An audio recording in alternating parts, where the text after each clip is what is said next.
Hi all, welcome to the Career Action Plans webinar. We'll get started in just a minute. We are waiting for more people to join the broadcast. Thanks.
Hi again. We're still waiting just for a few minutes. We're going to have some more people join us. Thanks for your patience.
Good afternoon, everyone. Welcome and thank you for joining us today.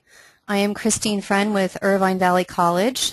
The California Career Cafe team is excited to bring you this new series of webinars about career action plans. These webinars and the great resources on the cafe are brought to you through SB 70 funding from the California Community College Chancellor's Office. I'll take a moment to cover some technical details and then we'll get started. The entire webinar is being recorded and will be available for future viewing on the Career Briefs website. The link will be provided at the end of the webinar.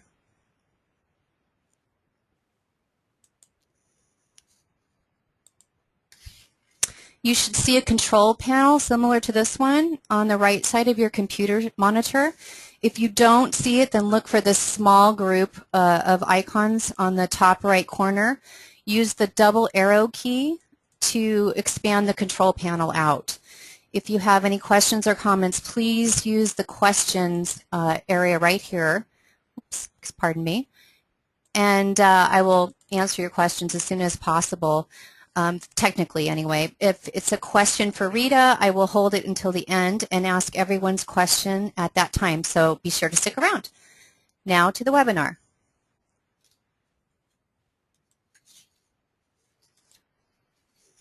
I'd like to introduce Rita Jones. Most of you know Rita and all of the great work she does for the Career Cafe. Rita has been coordinator for a variety of grants from the Chancellor's Office for many years. She has a master's degree in education and counseling and has taught both career planning and master student classes. Rita co-chaired and provided leadership for the statewide advisory committee for career development and has worked collaboratively with high schools, community colleges, and business and industry partners to implement education reform initiatives. She has organized annual workshops for all counselors in Orange County and statewide to address the need for comprehensive career development activities and resources. So without further delay, I would like to turn things over to Rita for her wonderful presentation. Rita, can you hear me? I can hear you. Hi, everyone. Give us just a minute to get my screen up here, and we'll get started. There we go. Hopefully you're seeing a full screen now. Let me know, Christine, if that's not the case. Yes, it's fine. All right. Well, welcome to all of you to our webinar series today on the new CAPs, which are actually career action plans. And it's basically just a more structured guide through the Career Cafe. And for those of you that aren't familiar with that, it's our virtual career center for our California Community College students. And as you know, as Christine mentioned, we're able to bring you these webinars and our other career resources with funding provided by the California Community College Chancellor's Office. But special thanks to Irvine Valley College for being our fiscal agent and our technology host for this series. But I know how much more interesting these online things are. We can have a little bit of interactivity, so I encourage you to ask questions. They're, just anything that we're able to answer and help you with. As she mentioned, she might need to hold them until the end, but we will certainly leave allotted time for that. But I'd also like to start with just a little question, actually 2 questions that I have for all of you that are going to help me just to make sure that I'm giving you the background that you need. So it's going to be a yes or no question. I have 2 of them. So I'm going to ask you first to respond by answering yes, and the way you'll answer yes is by raising your hand, and I'm hoping that all of you can see that in that control panel on the right. So raise your hand if you are brand new to the cafe or have never used it with your students. And I'll give you just a second to do that. And you're going to raise and say yes, or raise your hand, I guess, means yes, that you are new to the cafe and have not used it with students before. And Christine, once you have just kind of, just a general idea of a percentage of people. It looks like around 6 people, Rita. Okay, good. So there are a few of you. Well, welcome. I will tell you right now that this is not going to be a comprehensive display of what's on the cafe, although it's certainly a big part because this is structured around the cafe. But I'll get you other resources to do that later. Now, the second question, raise your hand if you plan to use the cafe with a group of students in a class or like a workshop, just any kind of a group of students versus individual appointments. So if you'll raise your hand, yes, if that's a yes to that question. And Christine, once you have kind of a feel for that, you can let me know. It looks like around 10 or 12 people. Okay, so we're not proficient yet with the polls. Watch out, next time we will be actually doing a poll. So I guess there's only really going to be just a certain percentage of you doing that. Okay, great. All right, well, maybe I will inspire you then, I hope, with what we're going to show you about how important it is and how good this can be on collecting the data. All right, today is then the first session of 4. We're going to meet every Friday. If you're not able to make it one of the Fridays, they are going to be archived. I'll show you where that's going to be at the end of our time today. But today we're really talking about the very first section of the cafe, which is the start section where they actually identify a career direction. Now really what's different about this series and what I most want to share with you today are the new resources that will allow you to collect data that's going to result in measurable outcomes for your students. So let's look at the agenda, and what I hope to accomplish in the short time we have together would be first is that who's really using the cafe? What kind of usage have we been able to document around our students? Second of all, how is this newly revised cafe organized, and how does the CAP or these career action plans relate to it? Third, I want you to be real, I hope, amazed by just what you can expect to benefit from trying this new approach. I know we're very much aware of how busy you are, and that's really our main focus, is how can we develop things for you that are going to be easy to use and really result in some real benefit for your campus. Fourth, I'm especially delighted that Deanne Birch is on the call today. In fact, for each of these webinars, each week we're going to highlight a best practice on one of our college campuses for that section of the cafe. And Deanne is really the brains behind this more structured approach. She sent me some examples over a year ago of how she was using it with her EOPS and her CARE students, and she's been instrumental in helping us create these 4 new CAPs. And you're going to get a chance to hear her story a little bit later this morning or this afternoon. And then lastly, I will make sure that you know how to access all of these resources and when, which is an important key here about when they're going to be available. So let's take a look then first at just some brief, very brief statistics that I think you might want to be aware of. Last year, in 2013, we had a total of about 154,000 students, student visits to the California Career Cafe. The reason we mentioned the dates November 1st to December 31st, that's a 2-month period, but the revisions took place and the site was up, newly revised on November 1st. So these are statistics just for those 2 months. And I'm particularly aware of December not being a great month for a lot of usage on our campuses because people aren't there for a lot of that time. But we did have almost 17,000 individual visits to the site, about 95,000 page views. A student was spending on the average of about 5.5 minutes there. And particularly for our team, we're looking at the fact that we had 2,000 mobile device users. Now be aware of the fact that these revisions that took place had a lot to do with allowing us to have the mobile accessibility on both iPads and on phones. So that's an important number for us to keep track of, and that was just for that 2-month period. We had about 2,000 mobile device users. And as usual, we have a lot of new visitors continually to the site. During that 2-month period, it was about 67%. So how is the site organized? For those of you that are familiar with our work, you know that our signature is several things I'm going to just talk about briefly. We've learned a lot about students and over the last years that we've done grant work, and I feel it's really why we're successful as we've paid attention to that. And number one is that our students really are not readers. They really don't want to spend a lot of time reading a lot of text. They get turned off by that. So we found the short, engaging video clips work very well.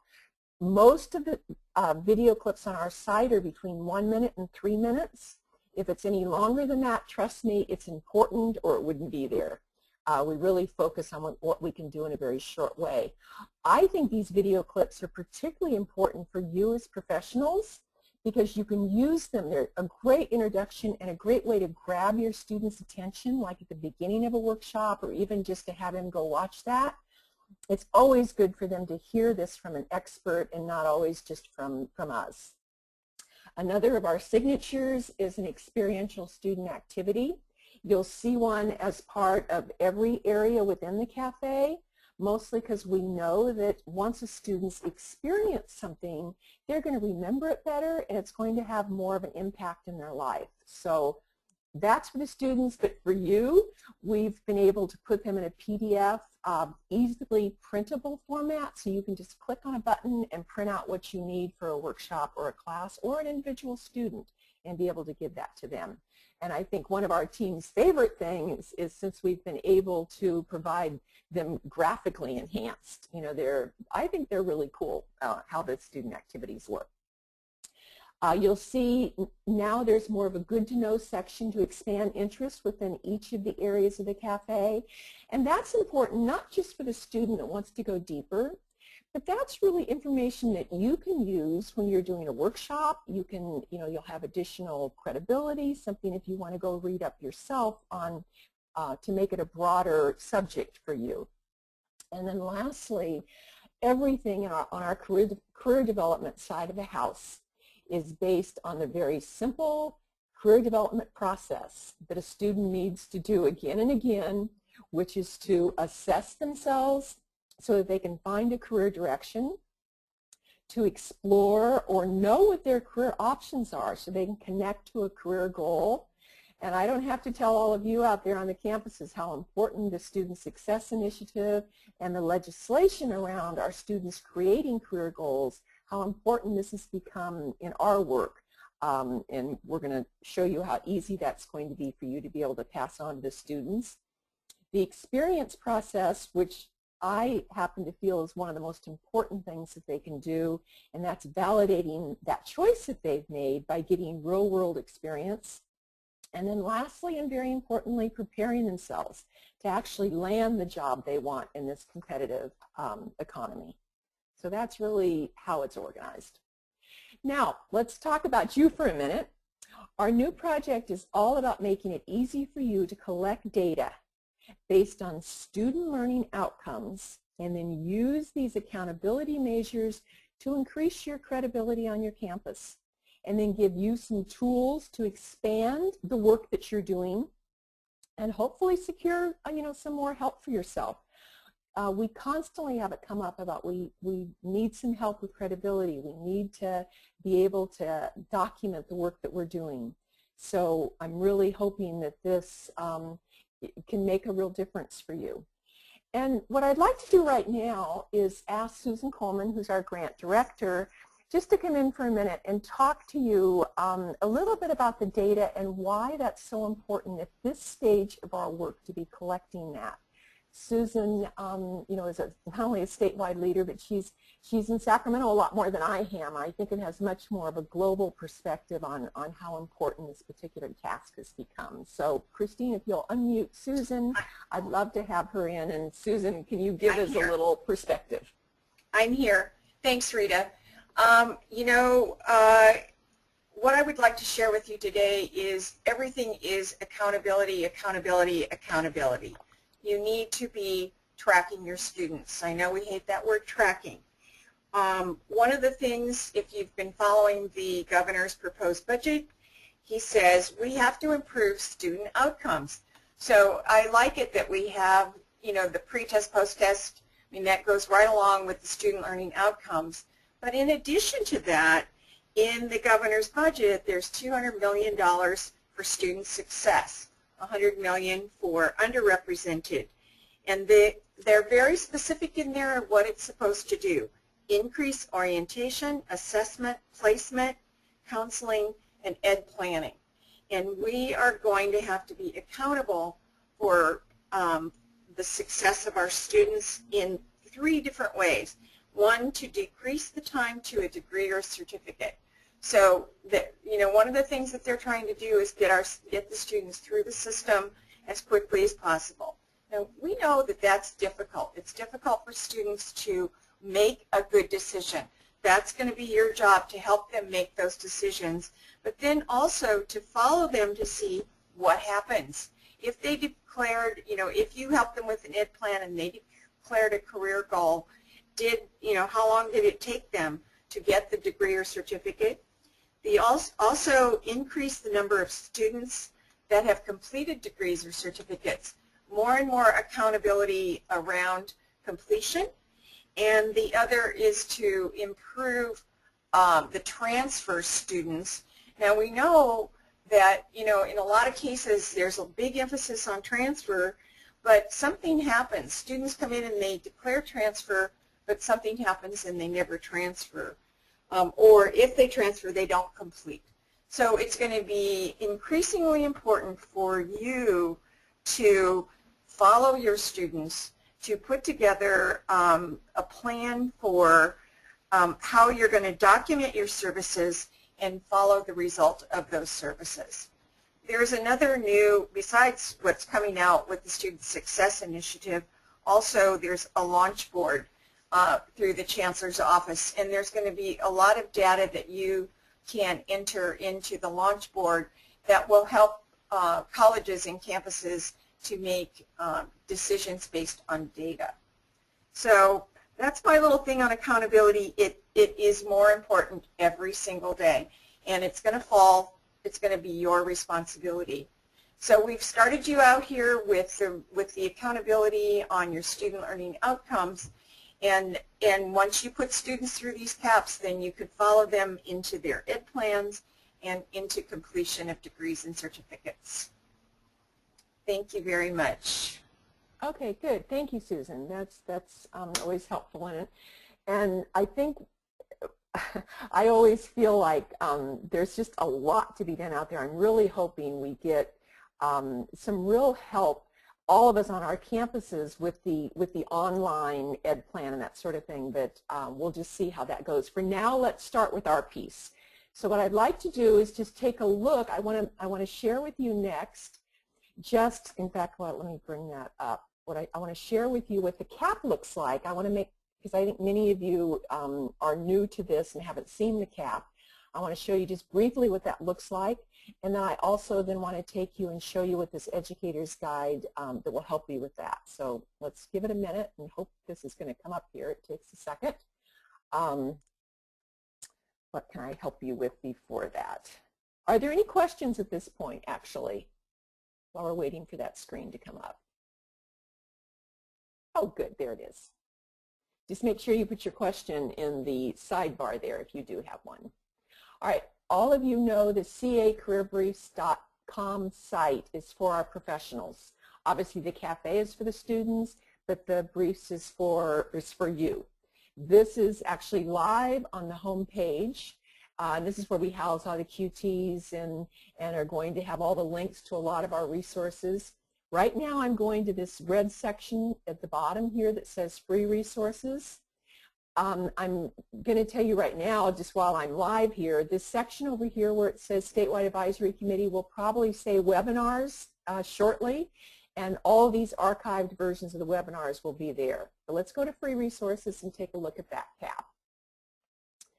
Because at the end of each week, you will find a new CAPs being posted. For today, come on, let's go there. Okay, there we go. For today, there's just the one there for Get Started. You'll see it right up here in the top right corner. So eventually there's going to be 4 CAPs here, one for each of the sections, plus an educator's guide, which I'll show you in just a minute. So let's take a look at the CAP.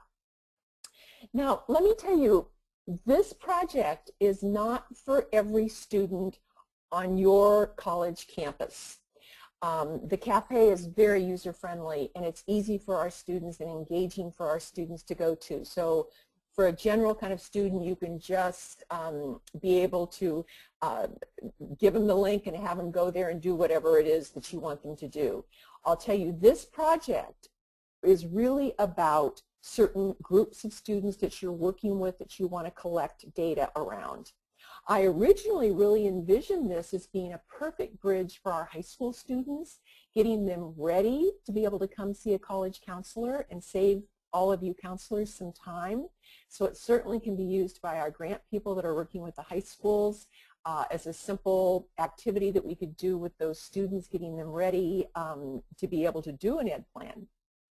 But it also, we have many special groups. Deanne will tell you in a little bit about an EOPS and care group. There's Puente programs.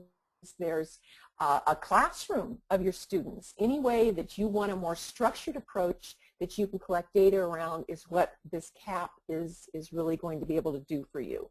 Now we'll go into that. As I mentioned, this is the first one of 4. It's on Get Started. And they're all pretty much going to be, I'm going to turn this off because I don't believe you can hear the audio anyway. Issa does a really good job right there of talking about how most students don't have majors, but why it's important to really choose one and how to go about that. So it's a good short video that you can watch.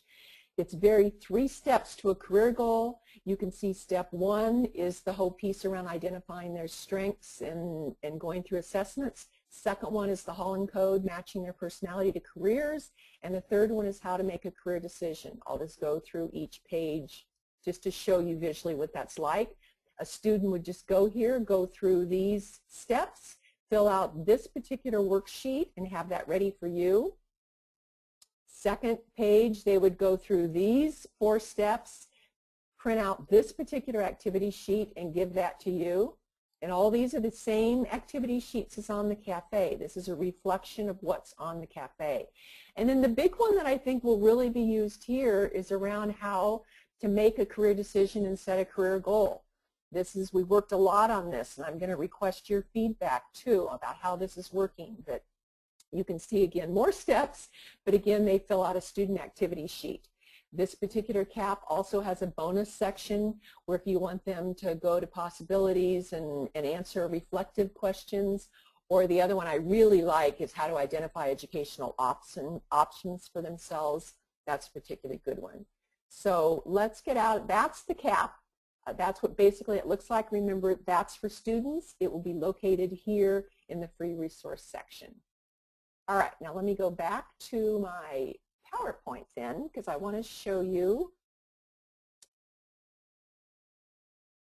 what the educator's guide looks like.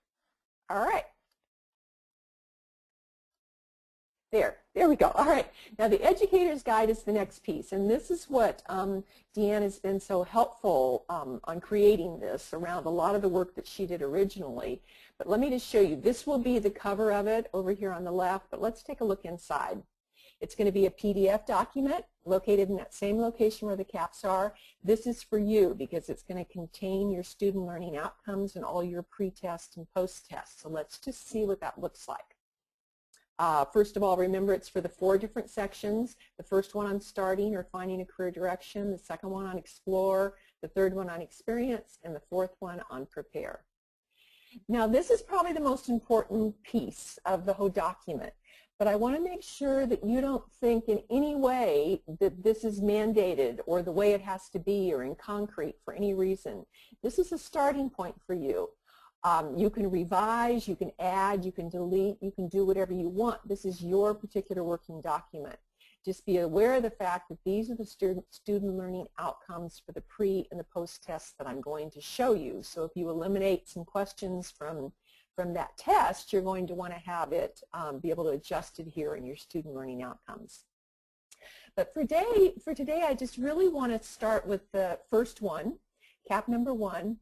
And it says, as a result of completing the Career Cafe's start section, students will be able to identify their career interest, work values, skills, work style preferences leading to themes of career subjects, understand the interest and characteristics of the 6 Holland personality types, understand and use a good decision-making model or process, and write a specific and measurable career goal. And obviously it goes on to have those student learning outcomes for each one. Now the table of contents is going to show you how really very simple this is. You can see for each CAP and what they are, there's a pre-test, a post-test, and the answer key for you. So again, let's take a look at the first one. Here there's, I think, 19 questions that go with the first CAP. All around, you know, what it is they're going to learn if they go through that CAP that I just showed you a minute ago. The part I like, if I'm working with a student, is let's see what their knowledge is before they even start, you know, any of the content. And here, they're certainly not going to know the titles of the 3 circles in a box, I don't assume. But I'd be real interested. What are their top 3 high interest areas? So right at this point, what are their 3 top values? Do they have a clue? What skills would they enjoy using? It's going to give you a frame of reference about, really, does our material make much of a difference? You're going to see if they have a goal at this point that they want to focus on and compare that with maybe after they've done the work, does that goal change? And then if they know actually how to write a goal. Now the post test is going to be identical. This is just the first page, obviously. It also has 19 questions. But it's just identical. But what's going to happen, you're going to give them the pre-test when you first start working with them. Then you're going to have them complete that CAP student activity. And then once they have completed that, you're going to go back to the post-test and see if they learned anything. The key is obviously has the answers for you. But notice the grayed out areas there. Those are going to be individual and personal for each student, but also the ones that you're really going to see if there's been much in the way of a change in how they view themselves or what it is that they want for themselves. So again, nothing more complicated than just the fact that there's a pre, a post, and a key for each section, and the student learning outcomes are outlined there. All right, now what I'd like to do, oops, didn't want to go that far. What I'd like to do is turn it over. Let me get to my right page. Oh, I know. I wanted to remind you that the students are asked to commit to a career goal, and also in the Thinking Cap student worksheet. And it's really, I think, important for you to realize that this is brand new for us. And we're very much aware of the tweaks and the adjustments that need to be made. So I need your help with that. We're very open to it. Try it out with a group of students. Let us know how it works. If there's things that you think would work really well, or also if you found a particular group to use this with and it was just awesome, anything that you can share in terms of best practices, we're always very interested in. In fact, one of my very favorite things about working with all of you for the last few years has really been how generous you are with your work. It's extraordinary. I think we all are so much better because each of you works really hard on your campus and then you're willing to share it with your statewide colleagues, and we all can save ourselves a lot of time. So thank you for that, and I'd love to encourage you to continue that, particularly around some of this student learning outcome work that we're doing. So without further ado, I would like to unmute Deanne and give her a chance to tell us about how this whole project got started and the results she's been able to document on her campus. Deanne, are you there? Yes, I am. Hi. Okay, great. This is Deanne Birch, all of you. She's from Cypress College, and Deanne, if you would just tell them your story, I'd love it. Okay. We have a fairly active campus in terms of doing student learning outcomes. When we hit our 5th year of doing student learning outcomes, our Student Service Council, which consists of a member from each of the departments on campus in student services, we would get together and each of us did our individual SLOs. But this 5th year we decided we should start combining our efforts. So I met with Gil, who is the director of the EOPS program, and we thought, how can we serve his students and give them SLOs to work with while also serving the career students in the Career Planning Center. And so we, it was about that same time that the Career Cafe was very active, and I loved it. I just loved the Career Cafe. So I suggested to Gil that we have their students use the Career Cafe, but in a structured format so that we could collect data on it. We could find out if they were actually getting from these tools the information they needed. And so we put together our first student learning outcome in 2011-12 that incorporated doing just that first section, just the start section. And at the time it was getting started, I think on the older model. Yes, it was. We had them go through that, and it was successful. We had 90 students assigned to do the project, and 57 of them completed the entire project. 95% could then identify their Holland codes. And right there, anyone who, the Holland is so fabulous, it helps give them tools then to make decisions that's really necessary on their educational path. The 100% of those students were able to identify their learning style, and 100% were able to validate different career interest goals. So we were able to really collect some concrete information just from having them do the CAP with the pre-quiz, post-quiz, and we had a summary sheet evaluation. And Deanne, that was back, and you're talking about the number of students that finished all the sections, because you had, I think there were even 5 at that point. Yeah, we did each section. We had CAP 1 in that first year.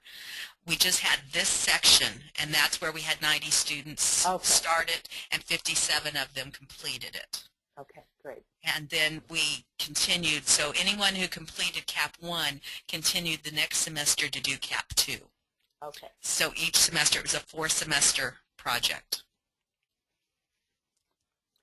Okay, and then tell us what happened with that data, how you were able to turn that into a benefit for the Career Center. Well, as a result, we're very pleased that we were able to collect this data. We were able to tie it in directly to the Student Success Initiative in helping them get their goals, establish their goals, that they're headed in the right direction and they complete their degrees in a timely fashion. We were able to express that and show that the career development process has value. And because of this, we were able to justify the hiring of a career counselor, which we had not done since 2000, and we hadn't had a full-time career counselor since 2008. And she started for us this past July, thanks to the information we were able to gather. We also are in the process of trying to get another classified position, student service technician for the Career Center. And again, using this data and showing the value of career development in the educational process. And so we have been thrilled. We've been thrilled to be able to have data that backs up the work that we do. That it actually does make a difference. What strikes me, though, Deanne, is that you took a lot of initiative in terms of taking this data and then making conclusions around that and being able to take that to the right people. Who did you take it to on your campus that resulted in being able to hire some more help? Well, as I mentioned, we have a Student Services Council. And this council is made up of about 25 of us, and we're all representatives of each of our student service departments. And so we have been getting together for about 10 years, once a month, and we were able to share information about our departments and know what's going on. So right there we have established our credibility with other people on campus. But I am so grateful to have Paul De Dios as my Dean of Counseling and Student Development. He came in and listened when we would say, you know, career has a place in this. It's not just transfer. It's not just instructional learning outcomes. It's the Career Center has some value. And he listened, but he wanted concrete data. So we started collecting how many students we were serving. We would contact what they came here to use us for, and we were tracking our students, and we've been doing that over the last few years. But Paul then, because of this data, has increased the number of sections that we offer of career life planning classes, and he will take and be our voice when I'm not available to be there. He has gone to planning and budget and supported our funding requests. He's gone to academic computing and been able to get us more technology. We have 25 new computers that were just installed. He's been able to utilize this information that we've gathered to say this is real, and he's been fabulous. Okay, Deanne, I'm going to have to interject here, though, because I travel a lot statewide and talk to a lot of counselors on a lot of different campuses, and they all wish they had a Paul, but they don't. Yes, yeah. So what advice would you give to a campus who's saying, look, I barely can keep the Career Center running. Many of our campuses still have a Career Center in a closet somewhere. Yeah. So do you have any advice at all in terms of if they were willing to collect the data, how you would start that process and find an advocate on their campus? Well, I think that's the key right there. Find an advocate, even if it is one example, and this was 25 years ago that we started. One instructor was teaching human services program here on campus. He's the director of human services, and he found that many of his students would start taking these classes because they were happy with human service counselors that they had encountered. But was that really the job for them? And so in their very first year of human services class, he would have them come to me, and I would put them on the good old Siggy back in the old days. And so they would take Siggy and they would do a project. Well, that has evolved, and we have them do a rather comprehensive project. Every single human services student for 25 years has gone through a careers process that we have a packet for. And they have to state at the bottom, yes, this is the goal for me, this is the career for me. And many of them find that they have value in this career, but this isn't really where they should be going. They didn't realize what it entailed. So it was started with just one teacher and myself, and we started 25 years ago. And it was really what gave me the knowledge that if you can connect with one person, and now I've been through 3 directors over there at Human Services, and they've all continued with this process. And I think that connecting with a division, connecting with a dean, connecting with student government, just one cohort group, and it does take time. There's a lot of energy that we have to expend on our part, but it's really worth it. It has paid off for us. Okay, thank you, Deanna. I think the main point that I'll leave all of you with around this subject is that it's really, we think, oh my gosh, I'm just one person, I can't do that much. But we have to keep looking for the right faculty on campus that will support us and work with us, the right programs on campus, and you're going to get rejected. You're going to find all kinds of people that, don't really do what you want them to do, and you can't understand why, but you have to keep going and keep trying. But I'm hoping, what my really hope for all of you is that by having some of these tools now, you're going to have something to show, and that makes it a much more compelling argument. So, Jan, any last things you'd like to add? Yeah, one of the things, because we have worked with the CARE program, but we're realizing there's a lot of need for assistance with our veteran students, with our Puente students, with the achievement gap population.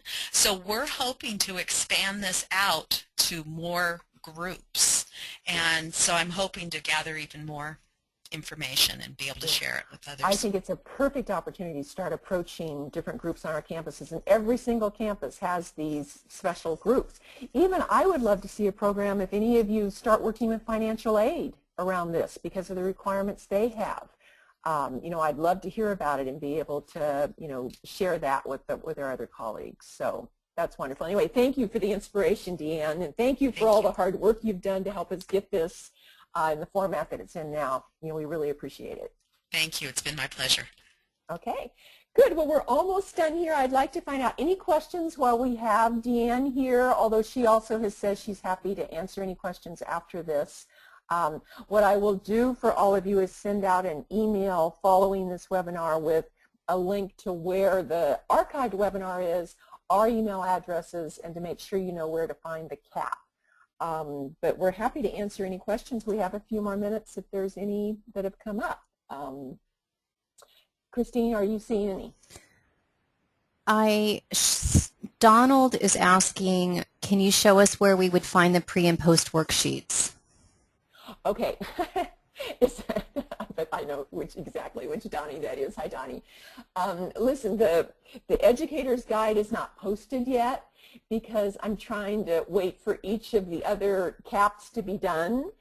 So it will be posted at the end of this group of webinars. When everything is up, then the Educator's Guide will be complete and it will be posted at that point. And I will send out another, in fact, let me think about if I can do that ahead of time, but it's not complete, so it's hard to.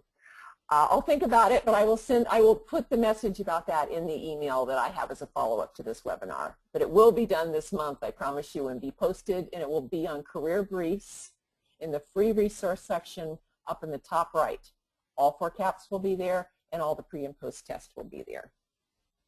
Now, what I'd like, are there any other questions, Christine, that we can answer that have come up? I don't see any so far, Rita. Okay, because I just want all of you to remember that's all we have for you today. Next Friday is all about the Explore section. Oh, excuse me. There are a couple of questions coming in. Okay, good. I'll just talk about this and we'll take questions. Okay. We actually have some really big things going on with the grant around the whole Pathways section, which is what this Explore section is.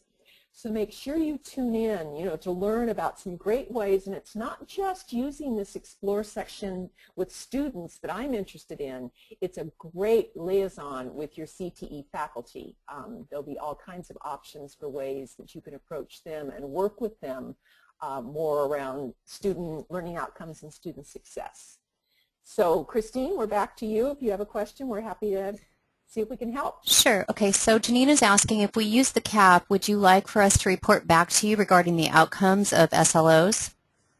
I would love any reporting back you can do. That's always valuable to us, and then we can start sharing that too with the effectiveness. And if you find any glitches, anything that doesn't work, anything that you can think of that we could make it better, please let us know. We're always open to feedback. And then Donald asks again, will the link to the CAP be on the California Career Cafe site one day, or will it only be on the Career Briefs? It will be on the Career Briefs site, which is for the professionals. And I'll tell you, Susan and I are in negotiations for another particularly good assessment that will only be able to be added to the CAPs. It can't be available on the cafe, so I've got to keep it in kind of a separate section. But it will be marketed heavily to all our professionals, that whole Career Briefs website and where all those resources are. Okay, and then Joy asked, I'll keep you posted on that. Sorry to interrupt. Joy asked, when the CAPs are posted in the career briefs, must we print them, or will students be able to do them online, specifically the pre-post tests? The pre-post test you will have to print out because we don't have a capability of saving their work. Now that's, for the Educator's Guide. The CAP, you're going to want to definitely have them do it online because that's the process they go through. It's a lot easier, and all the links go straight to the worksheets and to the cafe resources. So the CAP has to be, which is the student piece, has to be done online. You can just send them that link. Thank you. For the Educator's Guide, you're going to need to print out those pre and post. And that's all for now. Christine, any last questions? Okay, that's great. All right, well, thank you, everyone. I wish I could see you all, but I know many of you, so I really appreciate the support and you showing up, and I hope you'll come back next week. We'll see you then. Bye-bye.